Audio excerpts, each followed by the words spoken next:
we're going to be talking about intermediate phonological awareness. Now, before we jump into intermediate phonological awareness, there's a couple things that I want to note. This is, as I mentioned, the third live that I have done. If you missed the first two, you are going to want to check those out because they have some very important and juicy details for early literacy. The first one was a beginner phonological awareness live that I did, and we talked about rhyming and alliteration, which is where you're going to want to start with your students as you're working on phonological awareness. And then we also did one last week as well. So those are on my Facebook page if you missed those two lives. And if you are watching this on a replay on YouTube, they're also on my YouTube channel, so you can find those there. Let me check my comments because I want to see if people had school today or not. School in Wisconsin. Haven't had school all week in Missouri for Melinda. Yes. School in North Carolina, no school. Yeah, so a lot of people out of school today. I know people in Wisconsin, when I posted yesterday on Instagram that it was so cold here, people were like, that is not cold. And I totally get it. Like, the negative wind chill factor or whatever that is going on up north, like, that is not for me, y'all. Like, I like a good snow day or ice day like we had today, and I literally lived under a blanket, but I don't think I could do that for an entire season. Anyways, I'm off track. We're going to get back on track with intermediate phonological awareness. Here's a roadmap for what we will be discussing together today. We will talk about a phonological awareness overview. I did this during the beginner phonological awareness live that I did, but it's a good place to start and make sure we're all on the same page. We'll have that quick review of where we have already been during our live sessions, and then we are going to go through 5 tips for intermediate phonological awareness.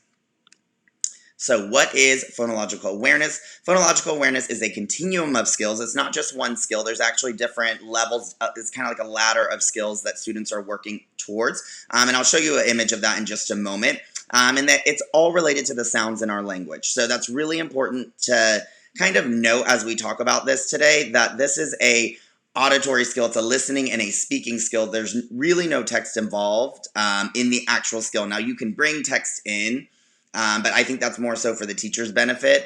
This really is not a place where we are asking students to read things. This is the kind of prereqs that students need to have in order to be successful reading. And if they don't have these, they're definitely going to struggle as they are working through text. And big thing here is that we want to make sure we've got exposure and active engagement. This is not a passive learning experience for students. These skills are things that students need to be actively involved in, and I'm going to show you some hands-on ways to practice some of these today. All of my quick tips are 5 ways that you can get students involved so that they master these skills. And final note, students do not need to be able to identify all of the letters in the alphabet or their sounds to be able to practice these phonological awareness skills because, as I mentioned, there's no text involved. So letter mastery is not something that needs to be there to work on these skills. If you're wanting to know more about letter knowledge or alphabetic principle, all of that, check out the live from last week because that's what we talked about for that live. So here's our phonological awareness continuum. Listening is something that I did not do a live on because that's a fairly basic skill. You can find more information about that on Google if you're interested.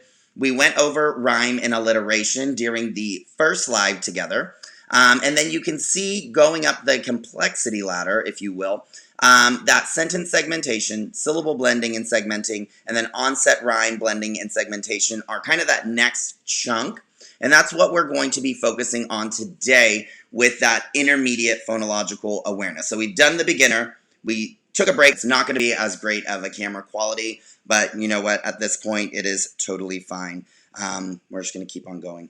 Okay, so kind of lost my train of thought, but we're going to jump back in. So we are in that middle chunk right now of complexity for phonological awareness. That is what we're going to be discussing today, and I'm going to give you some hands-on tips for practicing all of those. I see that I'm good now. Thank you, Michelle. And then coming up in a future live, we will get into kind of like that bread and butter of phonemic awareness, which a lot of teachers get confused, phonological awareness and phonemic awareness. And phonemic awareness is actually a part of phonological awareness, but it's at the upper end of complexity.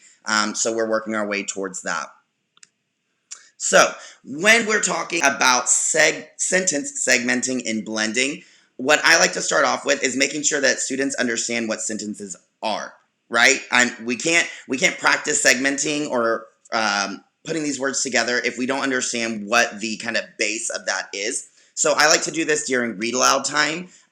Whenever I'm reading a book with students, it doesn't need to be a whole mini lesson on what sentences are. Of course, there is a time and place for that, but in a read aloud, you can read a sentence and then you can stop and ask students, who was that sentence about? What was that person doing or what was that character doing? Because sentences give you a who and a what. So that's a really quick way to build that in. You can do that a couple times throughout read aloud. You can do that every day when you're doing a read aloud because it literally doesn't take any time at all. It takes no prep work whatsoever. It looks like my other camera decided to work again, so I'm going to see if I can switch back over.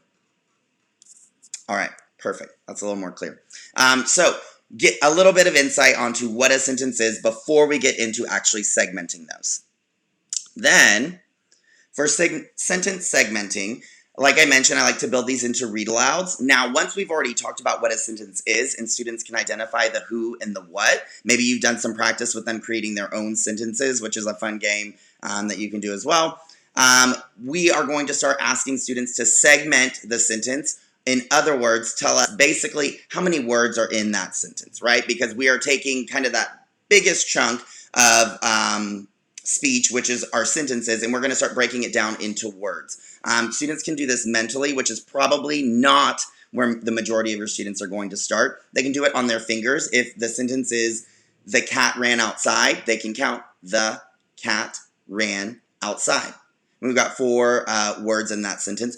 Or one of the things that I like to do, and I do this a lot during small group when I am doing guided writing with my students. That is a whole nother topic we're not going to get into today. But if students have a whiteboard or even just a piece of paper, then they can model or draw the lines for the sentence as they're saying it out loud. So for that same example, the cat ran outside. And so they're not writing the words, they're just drawing a line for each of the words as they say the word out loud. So that is another way that you can practice sentence segmenting. And then if you are working in small groups, I said I do that with small groups sometimes for guided writing. I'll have them actually write out those lines and then they will go back after they've written out the lines as kind of their guide and add the words onto those lines. Not the topic of today. That is a little bit more probably advanced than where we're going to be. But in small group, I like to use just a simple mat for sentence segmenting. Let's get rid of this. And basically it's just boxes, like nothing fancy. You can make this in PowerPoint. You can probably just use 10 frames if you have a 10 frame available, or you could just draw it on a piece of paper. It doesn't need to be fancy at all. And then just some counters. And so with this gives students something to manipulate as they are segmenting the sentence. So again, we'll just say with the same example that we've been talking about, the cat ran outside. They're going to push a counter, the cat ran outside.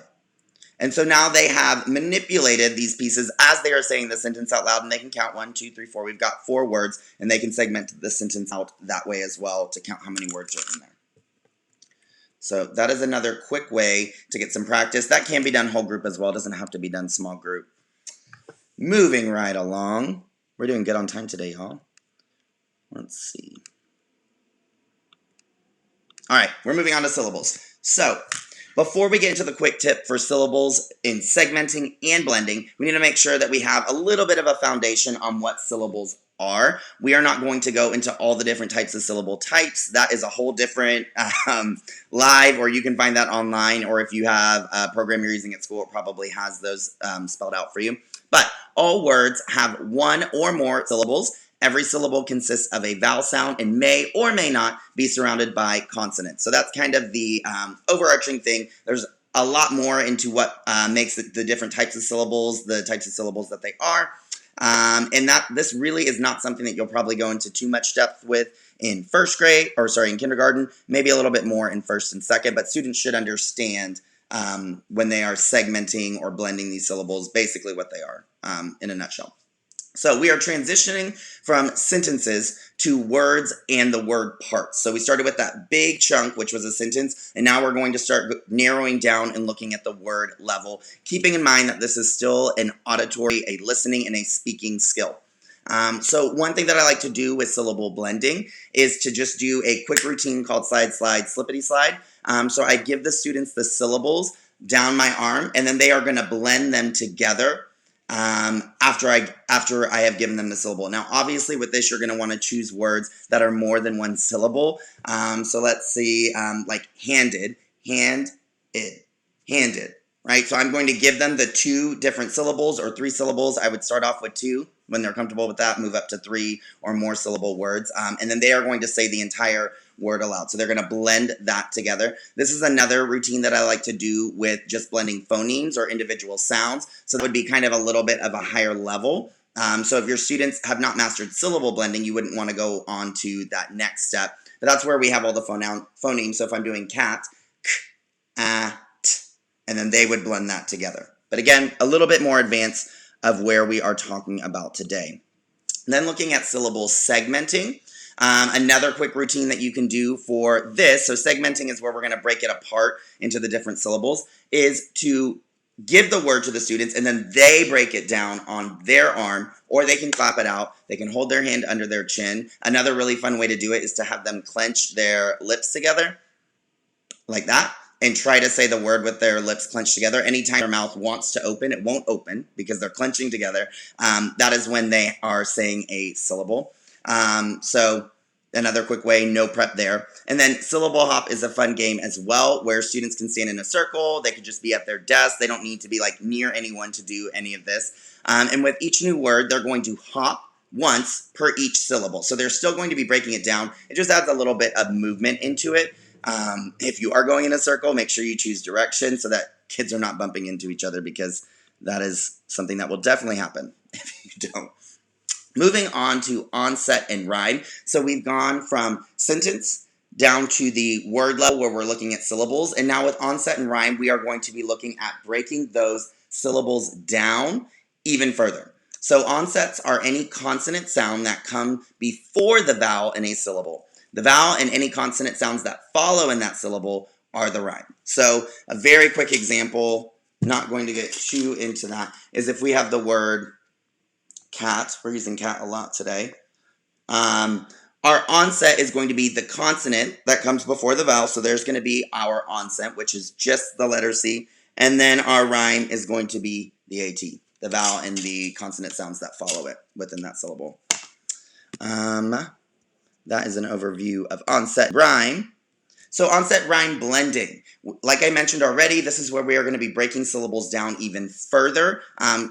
This can get really, I don't want to say tricky, but you can get really in depth once your students can move into multisyllabic words. But definitely start this off with single syllable words, because unlike with the single syllable words that we were talking about before with playing those games, that's a little more challenging. This, we can actually break down the word even if it only has one syllable. So what I like to do with this is a simple card game. Now, I already mentioned this is a listening and speaking skill. So I want you to remember the focus here is not me trying to have the students necessarily read what I'm about to show you. This is more for my comfort and to make sure that I am prepared with those chunks that the students are going to be putting together. So I'm going to switch back over. So what you can do for this is just 2 stacks of cards. You've got your stack of onsets and your stack of rhymes. Like I said, start with single syllable words for this. So if you have done anything with word families, this is a great place to start. And you are going to give the students, you're going to read these out loud. Some of your students may be able to, but remember that's not where we're at right now. We're not asking them to read this yet. But I give them p, op, and then they are going to blend it together and give me pop. Go to the next one, k, at, cat. And then they say it out loud with it blended together. So that's another quick routine, super low prep to practice blending those together. And y'all, I think I just went through my last slide and didn't even realize it was my last slide. Oh, no. Onset rhyme segmenting. Okay, we gotta do segmenting. I almost skipped over segmenting. So that was blending. Now we're looking at segmenting. So this one is another no prep tip, another no prep activity that you can do with your students. And this is where we are going to be starting by saying the word at the word level, so the entire word. we're going to remove the beginning sound, and then we're going to say whatever is left over. So for example, hat, I would say hat, the students say hat, then we chop off the beginning sound, at, and then say the rest of the word. So I'll do it again, another example with car, car, students say car, then k, r. Bed, you say bed, b, ed. Okay? And that is a very, very quick way to practice onset rhyme segmenting without needing to prep anything, because this is listening and speaking skill. Anyways, that is all of my tips for you today. Those are 5 quick tips that you can use for intermediate phonological awareness. Again, if you missed the beginning phonological awareness live, that was 2 weeks ago, you can find it on my Facebook page. You can also find it on my YouTube, if that's where you prefer watching. If you want to read more about intermediate phonological awareness, what we spoke about today, you can find that at theteachingtexan.com/intermediate-PA. And I wanted to mention one more thing. Tomorrow, I'm going to be sharing on my Facebook page, it's kind of like a pop-up group that I'm going to do for about 2 weeks for, guided reading is kind of the big topic. But anyways, I'm going to do this little group for about 2 weeks. It's going to be separate from the page. It's going to be a group of whoever decides to join, and we're just going to have all kinds of fun with guided reading. We're going to have all sorts of giveaways, and the last 5 days of the 2 weeks, we're going to do a challenge related to guided reading, just to get us kind of the ball rolling, get everything spruced up for guided reading. It's going to be a lot of fun. So make sure that you check that out. I'll share the details on my Facebook page tomorrow, and I hope to see all of you there. And thank you again for joining today.